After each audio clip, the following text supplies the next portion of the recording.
Hello friends, my name is Vijay और आपका स्वागत है विजय डेटा एकेडमी इस चैनल में। तो आज हम वीलुकअप फंक्शन सीखने वाले हैं। जो वीलुकअप जो फंक्शन है वो ऑफिस के जो डे टू डे टास्क होता है उसमें मोस्ट ऑफ द टाइम्स ये फॉर्मूला है वो यूज़ होता है। तो इस फॉर्मूला में मतलब हम लोग इस फॉर्मूला के इन डेप्थ सीखेंगे। उसके बाद हम लोग इसके बारे में जो चैलेंजेस आते हैं, जैसे कि हम लोग फॉर्मूला तो लिखते हैं लेकिन कई बार क्या होता है कि सम मिस्टेक्स हम लोग कर पाते हैं, उसकी वजह से डेटा फेच नहीं हो पाता। तो ये जो चैलेंजेस है उसको हम लोग आज सीखेंगे। तो चलिए हम लोग स्टार्ट करते हैं। तो एक फाइल मैंने बनाया है वीलुकअप का, ठीक है। तो इसमें आप देखेंगे एक वर्क एरिया एंड डेटा। तो समझिए हम सेम शीट में हम लोग काम कर रहे हैं और यहाँ पे हम लोग का डेटा है और यहाँ पे हम लोग को काम करना है। तो क्या काम करना है, जैसे कि इस अकाउंट बैलेंस इंक्वायरी पेज है, तो इस ये जो पेज है ये यहाँ पे भी है इस डेटा सेट में। तो हम लोग को क्या करना है, उसके अगेंस्ट उसका availability and the error count ये फेच करना है, ठीक है। ये दो कॉलम, तो ये दो कॉलम कहाँ पे हैं, यहाँ पे, ठीक है, जी एंड एच में। तो चलिए स्टार्ट करते हैं। तो यहाँ पे मैंने फॉर्मूला लिखा वीलुकअप। उसके बाद यहाँ पे देखिए, ये रीड कीजिए, यहाँ पे देखिए, यहाँ पे क्या लिखा है, लुकअप वैल्यू। लुकअप वैल्यू मतलब आप कौन सा रेफरेंस लेके सर्च करना चाहते हो। तो मुझे तो इसका वैल्यू चाहिए, इस ए वाले कॉलम का। तो मैं क्या करूँगा, यहाँ पे ये वाला जो सेल है उसको सिलेक्ट करूँगा। उसके बाद यहाँ पे क्या बोला देखो, टेबल एरे। तो टेबल एरे जो बोला है, तो इस टेबल में से हम लोग को डेटा फेच करना है, राइट। तो ये मैंने टेबल सिलेक्ट किया, ठीक है। उसके बाद अब पढ़िए यहाँ पे क्या लिखा है, कौन से कॉलम से डेटा लेना है। तो जब भी हम लोग वीलुकअप करेंगे तो जो जहाँ से हम लोग स्टार्ट करते हैं उसको कॉलम 1 बोलते हैं, उसके बाद कॉलम 2, कॉलम 3। तो इस टेबल में कॉलम 1, कॉलम 2 और कॉलम 3, 3 कॉलम है। तो हम लोग को क्या डेटा फेच करना है, अवेलेबिलिटी। तो कॉलम कौन से में है, 1, 2 में अवेलेबिलिटी है, तो हम लोग यहाँ पे 2 लिखेंगे। उसके बाद आप देखोगे कि यहाँ पे ट्रू एंड फॉल्स आया है। ट्रू मतलब क्या, अप्रोक्स मैच। तो कभी कभी क्या होता है थोड़ा स्पेलिंग मतलब एक वो अप्रोक्स मैच करेगा, एग्जैक्ट मैच नहीं करेगा। जैसे कि हम लोग को यहाँ पे क्या करना है, एग्जैक्ट वैल्यू चाहिए उस पर्टिकुलर जो हम लोग सर्च कर रहे हैं उसके लिए। तो हम लोग हमेशा उसके लिए फॉल्स लिखेंगे या अदरवाइज हम लोग उसको 0 लिखेंगे। तो दोनों भी कर सकते हो। तो देखो यहाँ पे अभी ये रिजल्ट आ गया। तो अभी तक मैंने आपको ये समझाया कि ये जो इसमें 4 बातें होती है, ठीक है। एक तो होता है आपका सर्च रेफरेंस, उसके बाद आपका टेबल, उसके बाद आपका कॉलम नंबर एंड उसके बाद अप्रोक्स मैच चाहिए, एग्जैक्ट मैच। तो अभी इसमें देखिए ये मैंने डेटा वीलुकअप से फेच कर लिया। उसके बाद मैंने ये फॉर्मूला ड्रैग किया, ठीक है। तो अभी मैं आपको एक बताता हूँ उसमें चैलेंज क्या रहता है। तो यहाँ पे देखिए, अगर मैं फॉर्मूला इसको नीचे ड्रैग किया तो उसके बाद मुझे इस पे एरर आया। तो इस पे एरर क्यों आया है एन का, क्योंकि ये देखिए ये जो रेंज है वो नीचे नीचे ड्रैग हो रही है। जैसे कि मैं फॉर्मूला नीचे ड्रैग किया है तो आप देखिए रेंज नीचे नीचे चली गई है। तो इसके वजह से क्या हुआ, ये एरर आया। तो इसके लिए सॉल्यूशन क्या है। तो आप जब भी सेम पेज पे जब भी आप वीलुकअप करोगे तो आपको ये जो टेबल है उसको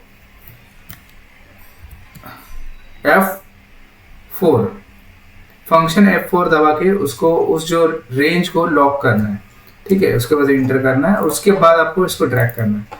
देखिए आपको सारा डिटेल्स आ गया, ठीक है। अभी आपको क्या करना है, इधर सेम नेक्स्ट कॉलम का भी आपको सर्च करना है। तो यहाँ पे पूरा फॉर्मूला लिखने की जरूरत नहीं, आपको जस्ट कॉपी करना है, यहाँ पे वो उस सेल में पेस्ट करना है, उसके बाद सिर्फ कॉलम नंबर चेंज करना है। तो आपको जो भी डिटेल्स रहेंगे वो फ्रेश हो जाएंगे, ठीक है। तो ये मैंने एक चैलेंज आपको बोला जिसमें कि रेंज आपको लॉक करना है। तो यहाँ पे लिखता हूँ मैं आपका, एक था चैलेंजेस, उसमें था रेंज लॉक, ठीक है। रेंज लॉक नहीं होता है, उसके वजह से आपका डेटा सेट जो फेच नहीं कर पाता डेटा, ठीक है। अभी आप सेकंड चैलेंज देखेंगे। अभी देखिए, अभी आपको कोई दूसरे शीट से अभी हर बार रेंज लॉक करने की जरूरत नहीं। जैसे कि हम लोग सेम शीट पे काम कर रहे हैं, इसके लिए हम लोग को रेंज लॉक करना है। अदरवाइज अगर हम लोग कोई दूसरा शीट पे काम करते हैं, जैसे कि मैं यहाँ पे एक डेटा सेट अलग से मैंने एक फाइल बना के रखी थी, ठीक है। तो यहाँ पे वी लुकअप, ये हम लोगों ने दे दिया इसको रेफरेंस, उसके बाद ये टेबल दे दिया, उसके बाद ठीक है। तो देखिए यहाँ पे डायरेक्टली रिजल्ट आया। तो यहाँ पे आप देखिए, ये कॉन्सेंट्रेट कीजिए, ये देखिए यहाँ पे ऑलरेडी ये डॉलर साइन आ गया है और ये रेंज लॉक हो गई है। जब भी आप अदर देन जो हम लोग करंट एक्सेल पे काम कर रहे हैं वो छोड़ के अगर आप कोई दूसरे एक्सेल पे काम करोगे तो ये ऑटोमेटिकली रेंज लॉक हो जाएगा। तो अगर आप दूसरे शीट से कोई डेटा ले रहे हो तो उसमें आपको रेंज लॉक करने की जरूरत नहीं है, ठीक है।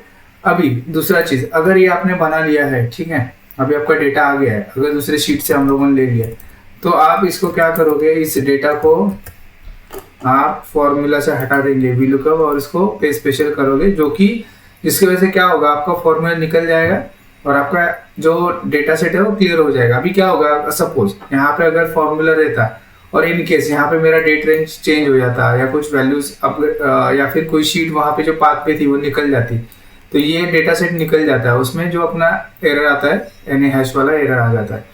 तो एक सिंपल सॉल्यूशन है, आपका जब भी काम हो जाएगा वी लुकअप से डेटा फेच हो जाएगा, उसको पे स्पेशल करना है, जो कि आगे जाके आपको दिक्कत ना हो। इन केस ये सॉल्यूशन मैंने इसलिए बोला है कि अगर आपका कोई फाइल पाथ चेंज हो रहा है या कुछ आप टेम्पररी किसी फाइल पे काम कर रहे हैं तो ये फॉलो करना। अगर आपका डेटा सेट सेम पाथ पे रखा हुआ है, उसके बाद अगर आप में उसमें चेंजेस कुछ करने वाले नहीं हो तो आप फॉर्मूला रख सकते हो, वो ऑटोमेटिकली उसको फेच कर लेगा। तो ये दो सिनारियो होता है। तो ये मैंने आपको बताया कि अलग शीट, अगर अलग शीट से हम लोग फेच कर रहे डेटा तो उसको रेंज लॉक करने की जरूरत नहीं है, ठीक है। अभी हम लोग आगे देखेंगे, जैसे कि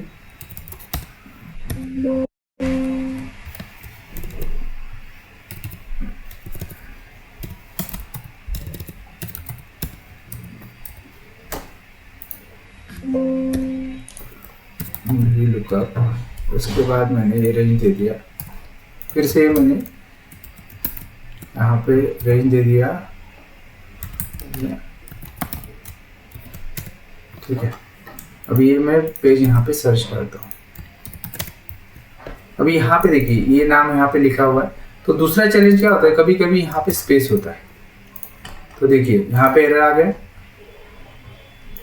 ये क्या हुआ, कभी कभी अपने डेटा में स्पेस रहेगा या कुछ मतलब फर्स्ट नाम के आगे स्पेस रहेगा या कुछ कॉमा रहेगा, इस वजह से क्या होगा, वो डेटा फेच नहीं होगा। आपको मैंने अभी एग्जांपल दिखाया, जैसे कि मैं यहाँ पे स्पेस डालता हूँ तो ये डेटा एरर आ रहा है। अगर यहाँ पे मैं एरर नहीं डालूंगा, उसको डेटा क्लीन करूंगा तो एरर निकल जाएगा। एक minute, which one the page balance inquiry, ठीक है। तो आप यहाँ पे देखोगे, देखो एरर निकल गया। तो एक चैलेंज रहता है जिसमें हम लोग को क्लीन द डेटा फर्स्ट, कि अभी जब भी आप वी लुकअप यूज करोगे तो आपको हमेशा याद रखना है कि उस डेटा को क्लीन करना है। तो क्लीन करने के 2-3 वेज है।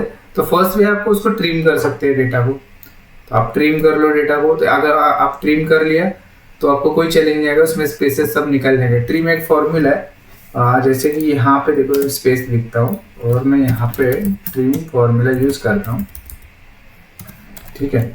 और इसको मैं पेज स्पेशल करूँगा तो आप देखिए यहाँ का स्पेस निकल गया, जो कि इसमें आप देखोगे ये इस पेज में देखिए स्पेस है, ठीक है। और यहाँ पे मैंने फॉर्मूला यूज करने का स्पेस। तो हम लोग को डेटा जो हम लोग क्लीन करें, अब तो आपका फर्स्ट पॉइंट रहेगा आपको डेटा क्लीन करना है, जिसमें रेंज लॉक, फिर आपको रेंज लॉक करना है। ये 2 चीज़ें मैंने आपको, ये चैलेंजेस हम लोग को आती है।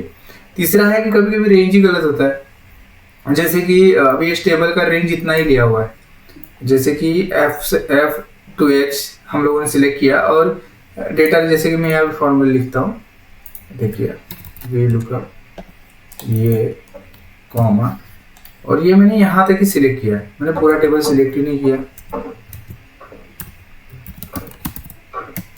ठीक है। तो अभी देखो यहाँ पे एरर आ गया। तो ये एरर क्यों आया, क्योंकि मैंने जो रेंज दिया वो पूरा रेंज नहीं दिया। भले मैं रेंज लॉक कर दूंगा लेकिन मैंने पूरा रेंज ही नहीं दिया। तो हम लोग को जब भी हम लोग ये फॉर्मूला लिखेंगे तो उसके बाद हम लोग को देखना है प्रॉपर मैंने रेंज दिया है क्या। तो हम लोग का एक थर्ड चैलेंज रहता है जिसमें प्रॉपर टेबल रेंज सिलेक्टेड। तो ये करेंगे तो इसमें हम लोग का वो एरर निकल जाएगा, ठीक है। उसके बाद अभी नेक्स्ट चैलेंज हम लोग करते हैं। अभी कभी क्या क्या होता है कि हम लोग को डेटा सेट रहता है, सेम कॉलम में से हम लोग को सर्च करना रहता है, ठीक है। तो हम लोग को चेक करना है कि ये जो पेजेस है तो इसमें वो पेज है क्या। तो ये डेटा सेट है, इसमें चेक करना है कि वो सेम। तो ये फर्स्ट कॉलम का करना, तो ये भी कभी कभी चैलेंज रहता है कि सेम कॉलम फर्स्ट कॉलम का कैसे चेक करना है। कुछ सिंपल ही है, उसमें आप VLOOKUP यूज करना है, रेफरेंस सेल सिलेक्ट देना है, उसके बाद रेंज दिया, फिर उसके बाद यहाँ पे याद रखना कभी भी उसको 1 रखना है, और तो 1 रखेंगे तो यहाँ पे वो डेटा फेच हुआ। अभी क्या होता है कभी हम लोग को, मतलब बेसिकली हम लोग फेस करते हैं कि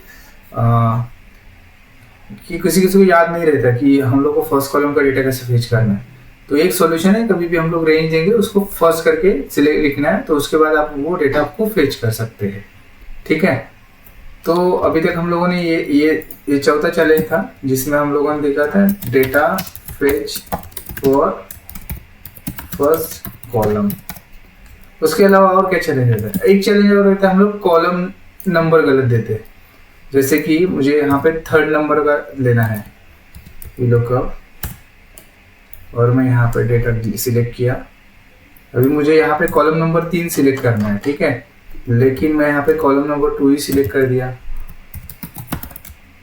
तो क्या हुआ, ये जो डेटा है वो क्या गया, हम लोगों ने इनकरेक्ट नंबर देने की वजह से, कॉलम नंबर देने की वजह से उसने अनकरेक्ट डेटा फेच कर लिया। तो ये एक चैलेंज होता है कि हम लोग को column give the correct column number.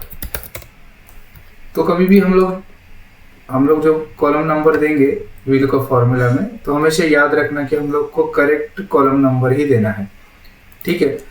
तो ये बेसिकली यूज क्या था, VLOOKUP का यूज क्या होता है। VLOOKUP जो फंक्शन है काफी पावरफुल फंक्शन है।